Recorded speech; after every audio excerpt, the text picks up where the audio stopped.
So in this final segment of the conversation between myself and Shuwel, we wanted to try and cover the topic in today's society around corporate careers versus becoming an entrepreneur, or something in between. And we thought we'll tackle it from a standpoint of maybe what people should consider, as we have experience in sort of all three.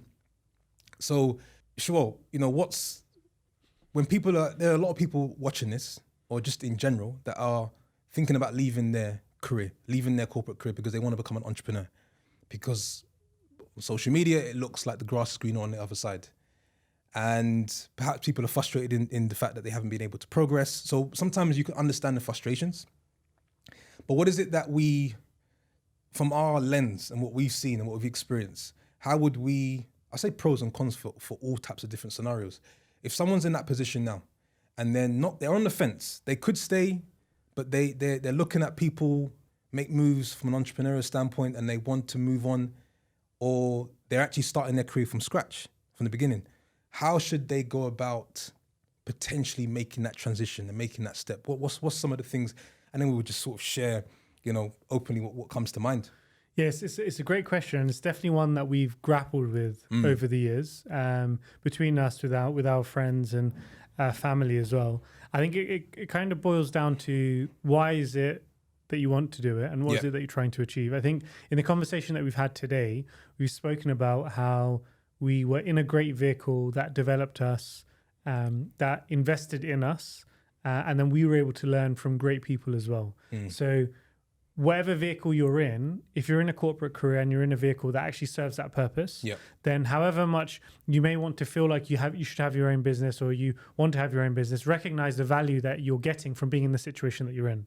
I think the other component is, when you're starting out your career, if you don't have the business idea or the entrepreneurial itch, the idea of going into it, for some people that may work. I think for me, with my personality that I have, I'd rather move into something that's a sure bet, that I have a foundation to build on, rather than going into an area then trying to figure it all out from the beginning. It depends on the personality. So again, if you're in that phase where you want to have your own business, but you're not sure what it could be, again, working in a great company where you're basically being paid to learn, 100%. being paid to develop your skill set, 100%. can help bridge that gap. And then if you wanted to take the route that Pabilo and I have done, and a few of our friends, where you're in your corporate career that is serving a purpose, but then you're able to create that financial independence, then you get to the question of, okay, well, what is it that I want to do? And this is the bit about entrepreneurship, where whatever happens on good days or bad days, the buck will stop with you. So this is something that you need to recognize. And I think, as Pabilo has said, we've experienced 100% corporate, 50-50 corporate side gig, and then 100% entrepreneurship, right? We've experienced that at different stages in our career. There are pros and cons to both, as Pabilo has mentioned. But on the entrepreneurship side, you have to recognize that, and this is my personal belief, there are more bad days than good days. The amount of bad days is going to be 60-40 or 80-20 or maybe 51-49. But then the good days that you have are weighted even higher. So overall, it makes the experience worth it. But then psychologically, from a temperament standpoint, are you willing to go through those bad days? We can go through some of the challenges that we faced on stuff outside of our corporate career and how we've had to deal with it. And some people may listen to that and be like, do you know what? I'm okay in my corporate career. Again, it depends, coming back full circle, it depends on why you want to do it and what you want to do. I think if those two become clear and you've got an inkling of an idea, then go for it. But that's some of the reflections that come. There's a lot. We can keep unpacking as much as possible. I think one of the first things that comes to mind is I'm thinking about that person that just graduated from university, and they've consumed a lot of content. They've consumed entrepreneurial content, and they are perhaps looking at graduate positions, and they're thinking about how to make a move. I think one of the things you mentioned that was really important is to understand who you are, and understand yourself, and understanding your level of risk appetite. Some people are just naturally that way inclined to become entrepreneurs, and they should pursue that type of career. And other people perhaps need a couple of years of being in a great environment before they can actually then go off and do something else. But I don't think enough is said about the benefits that one can develop from being in a corporate structure or a 9-to-5 or however you want to call it, because the narrative, which is very strong, is leave a job and become an entrepreneur.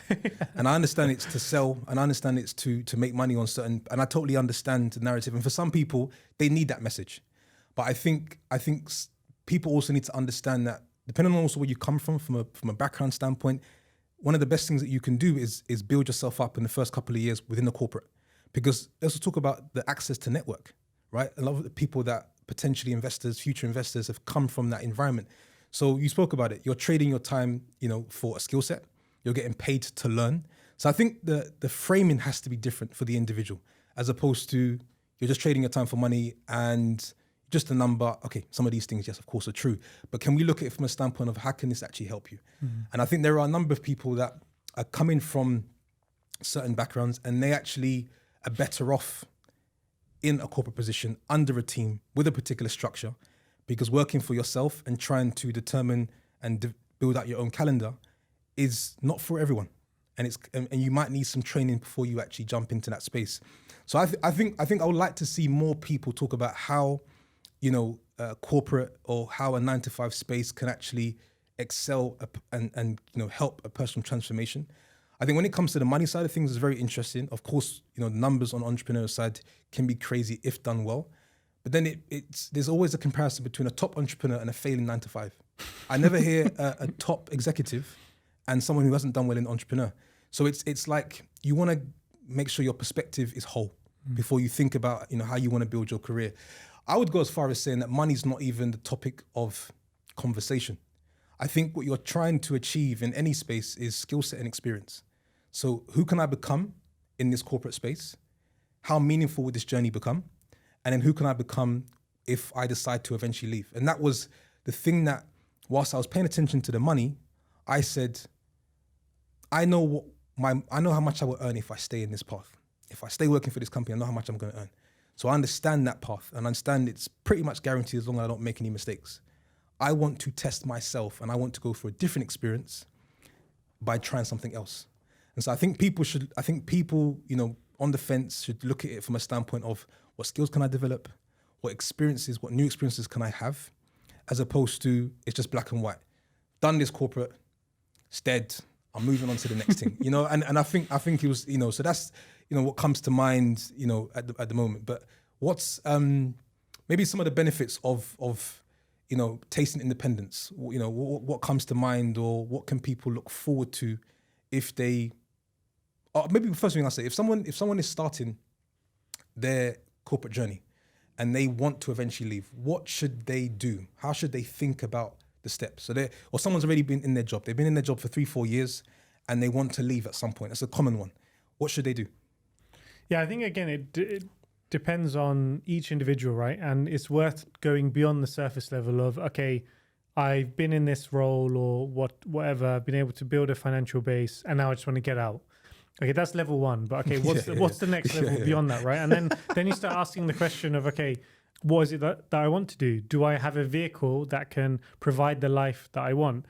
What is it that I want to work towards in the long term? I think we've had some great conversations recently where whatever we're involved in, for me, it boils down to just working with great people. Yes. And working on big problems. Yeah.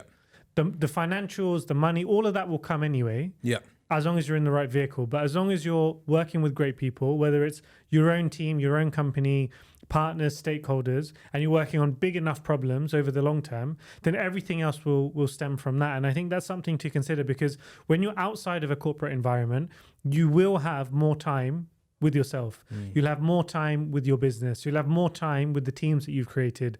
You'll have more time with the stakeholders that you've created. And that environment on a part-time basis versus that environment on a full-time basis, two different machines. So then when you're surrounded in that environment all the time, you still have more time. Then some of the bigger questions start to pop up. Like, okay, is this actually what I want to be doing? Are these the people that I want to be working with? Is this the right direction that I'm going on? So I think for me personally, it's different when you get on the other side. Yeah. When you're on the other side, before going there, you can plan and predict and think about it as much as you can. But I think it's also recognizing that you're stepping into the unknown. You'll have more time, and then you just use that as a gift that it is, and then it should lead to bigger opportunities. But it's not as easy as people paint it out to be. Yeah, you only see the highlights. I think whatever we went down the property real estate side of things, some people might want to think about starting a business whilst working for one. I think whatever your option may be, is you have to test it, experiment a number of times, before you actually decide to go full time. I think it depends on how you're wired. Some people are actually great at being able just to jump from one vehicle to another and thrive. I think for a lot of people, you would need to make sure that the thing you're working on actually works. Because I think it wouldn't make sense to leave this opportunity that you're in just because you don't like it or you're in the wrong role. Because a lot of times you're perhaps in the right house, wrong role, or right house, wrong room. And so if you move to a different role, all of a sudden now the experience is different. So was that the issue? If it was, you're thinking too extreme. So I think it's about testing whatever you've got in mind and make sure it works, which is why I think mastering a side hustle is very important, because you're preparing yourself for what it could be. You're learning how to become efficient at your job, and you're also doing something on the side. And I'd say master that first before you take the leap of faith and jump into something else. So I think progressively working your way towards independence or working for yourself or however that looks, I think is the right step to take, depending obviously on the situation. Some people may have to jump off and leave, but I think if you can, take your time and be patient, because you've got however many years to build out an entrepreneurial career, right? And so that's the thinking. To build on that, right, I think especially with young people today, and I say that as someone who's in his early 30s, so I still regard myself as relatively young, right? But I think what we've seen, the people that perform the best are the ones that have had a sustainable career over a long term, whether it's in your own business or in a large corporate, right? So actually, there's no immediate rush to have to get everything within 2-3 years, right? I think we've spoken about during this discussion about things that we've gone on to achieve, but we hope that this is 5% of what we'll do over the next 40 years. And I think that shift over the last 5 years of, okay, it's great to have a milestone of however many properties by 30 or whatever by 40 and this by 50. But actually, if you just extend the game and you start to look at it to your point that you were saying earlier, Pabilo, about skill set, service, then the game becomes so much bigger, becomes so much more enjoyable. And then the goals that you start working towards become naturally bigger as well.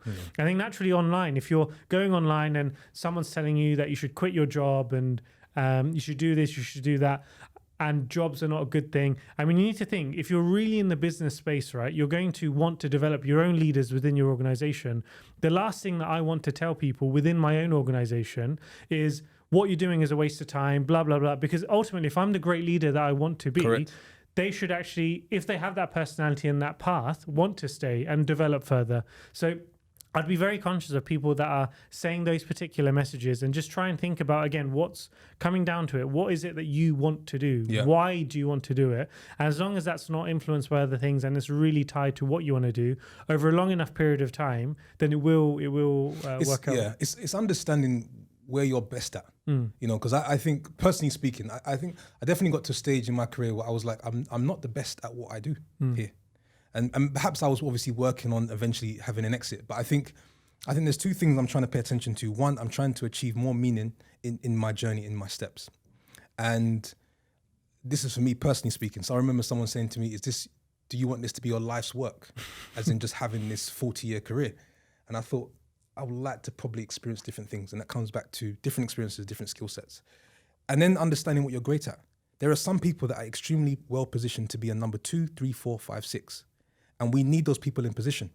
And there are some people that are destined to be a number 1 to then be able to lead 2, 3, 4, 5, and 6. And so I think it's all about understanding who are you and what is it that can make you tick. Because if you can add value in an organization, they will remunerate you very well. And so wealth is not an issue, right? And also we think about, the power of getting equity with some of these companies. I think the thinking that you can only create wealth as an entrepreneur by yourself is a myth. Because we know the numbers that top executives have been able to support working at that level and building that career. So that's why I say I think money it's not just the money. It has to be experience, skill set, and meaning. So I think people should look inwards way more than they're looking outwards, consume less, and understand what is it that makes me tick, and speak proudly about that, as opposed to saying, I want to do what you're doing because it looks cool. But I can make anything look cool. You can make anything look cool. So I think that's what I would like people to do. Now, if you're someone listening to say, look, I've had enough. I need to make a move out because I think I just need to. Then you develop a plan. Start something, test it a number of times before you give up. Because in effect, the way I looked at it, the company that I worked for was paying me to build a portfolio. I was just smart enough to shift the money from here to here, as opposed to taking it and spending it. So actually, the company you're working for can finance your next move. So to your point, don't be in a rush to leave because you might have a really good thing going for a number of years before you do it. What would you say are some of the things that perhaps people can look forward to once they then become? No, I'd probably say actually, because it's a double-edged sword, independence, and I want to dive into that, with you. We both tasted it, and so what would you say? There are pros, there are benefits to it. It's a different lifestyle compared to building a corporate career. But what are the pitfalls? So maybe a little bit on the pitfalls in terms of having too much time. Yeah, so it's a great question. And I think maybe if you play that scenario out with another avatar. So let's say you're someone that actually you've known from day one, I want to try business X and I want to get into it as soon as possible. I've already met people that are already in the space, so I'm motivated. So let me get into it, right? Now, once you're in it and you're experiencing it, I think if you're in that feeling where you just want to have that experience, whether it's financial independence or your own business or whatever, and you're very clear on what you want to do, and also very clear on what you don't want to do, then, okay, if you're 100% sure, then jump into it. And then once you're into it, you do need to recognize that you will have more time because you're not in the corporate space anymore. With that time means that you have even more time to think. Yeah. You've got more time to plan, to execute. But I think the learning that I've developed, and I say even we've developed, is once you're in that space, it becomes even more important to take consistent action over a longer period of time and not allowing that extra time to fester. Because naturally, like anything, right? If you're given more time, okay, it's been great that I've traveled lots. I got married recently, been able to go to everywhere that I wanted to go to. But then after that, the work still needs to be done. Correct. Yeah, and you can't rely on other people to do all of that while you're doing what you want to do. So it becomes even more important that you need to consistently show up, have the right personal habits, have the hygiene factors of working out, exercise, all of these things, right? Because it comes down to you. In a large company, then if you don't do it, chances are someone else will probably cover or can help make it better, etc. But when you're on your own, you are the person that all the invoices come to. I've had to say yes to capital expenditure of hundreds of thousands when I've only got £50,000 in my bank. I'm the only one that's going to have to figure that out, right? So these are the things that you don't typically see because obviously online, no one's going to project that, but these are the things you need to develop. And I think for me personally, going through a phase of independence is important because that's something that I always wanted to taste. Yes. See, it's now, the experience. The experience, to your point.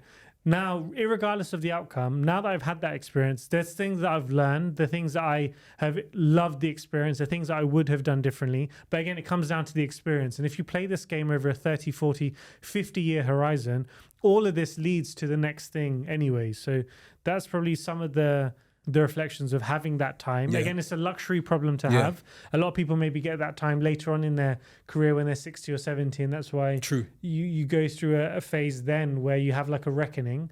But I think it's also a gift, but you do need to treat that gift with respect because it can easily go left if you wanted to. But how has it been for you? So I'll cover the sort of the watch out items before talking about what's beautiful about independence. I think is before you get to that milestone, you just think about, how life will be, and I've got all this time to do what I want to do, and then I have the choice, and that's real wealth, which it is. But then I'll just do what I want whenever I want. And some people are wired that way. Some people want to be able just to do whatever, whenever. But I think what happens is when you taste financial independence at an early age, you realize the journey I'm on is only a personal transformation journey. And so if I'm not growing, then I'm declining. And so having too much time on my hands and not being consumed by the right vehicle, what do I do with this time? I need to find a way to fill it. And that was what corporate done. It filled your time. Now, obviously, it got to a certain point where you're thinking, okay, I want to work on something else. I want to work on something else more meaningful. So I think the transition is quite challenging because you go from being consumed, it's actually more than 5 days a week. Let's keep it honest, in the sense of people are still thinking about work on the weekends, but you're totally consumed. And then you go from a point whereby you've done the right thing. You've got assets that are paying you every single month. Congratulations. And then you're saying, because you're still young, but there's more I know I need to do. This can't be it. And I remember thinking, if this is what retirement feels like, I don't want anything to do with it, because I need to keep upgrading my skill set, my mindset, and my service. So that period is quite tricky. And I one of the mentors that has mentored us in property space said, you may experience, anyone that reaches financial independence may experience a level of depression, because you're trying to figure out how do you get consumed in the next vehicle, and you're working on that period. So I think that's the watch out item, which is why I would say to people preparing is have a plan to continue working just on your own time, but the work still has to be there. You can obviously enjoy 6 months off, or whatever the case may be, but understand that the independence and the freedom, it expires, it runs out. The feeling of, all right, I've relaxed, for the last 3-4 months, I need something to do. You're too young. You're too young to sit around and not do anything. And so I think work is a gift, and I think it's about finding meaningful work, which is what we're all striving for. So I think that's really, you can find yourself spinning plates on days where you've got too much time. You're just managing stuff. You're not creating. You're not growing, and so it can then turn into a frustration. You start reflecting, like we said, really well, and then your reflections upon reflections upon reflections, and it's like, okay, it's great that I can think and I've got time to think, but now where's the next vehicle that I can jump in and be consumed by and be stretched by? And I think that's what I would like to think most people are looking for, whether it's corporate career or actually my own business that I'm trying to run and build. So that's probably some watch out items that I would, encourage people to look into. Have a plan, not just to leave, but also once you've left, what's the work you've scheduled for yourself? Because that free time, whilst it's nice in the beginning, it can turn on you, and then you're losing ground on where you should be. So that's sort of what it was like in the early stages. But then there's also a beautiful part about it, which when I look back, I think to myself, I'm so glad I saved how I saved. I'm so glad I invested. What have been the perks? You spoke about there are more challenging days than high days, but the high days can sort of offset the days that are tough. But what are the other sort of benefits or sweet moments that you say it was worth going on this journey to experience this? Yeah, so I think between us we've got lots of milestones that we can share, but I think for me it was being able to have the means to buy my parents their dream home, being able to develop myself to become a better person individually, which allowed me to meet my wife when I did, for us to have a marriage now where we're approaching 2 years together and have all the experiences I've been able to have with her on your own time, in my own time. To be able to have the freedom to keep investing in my development, and recently getting the opportunity to go to America for a dream opportunity that I would never have had the time, capacity, space to even think about until recently.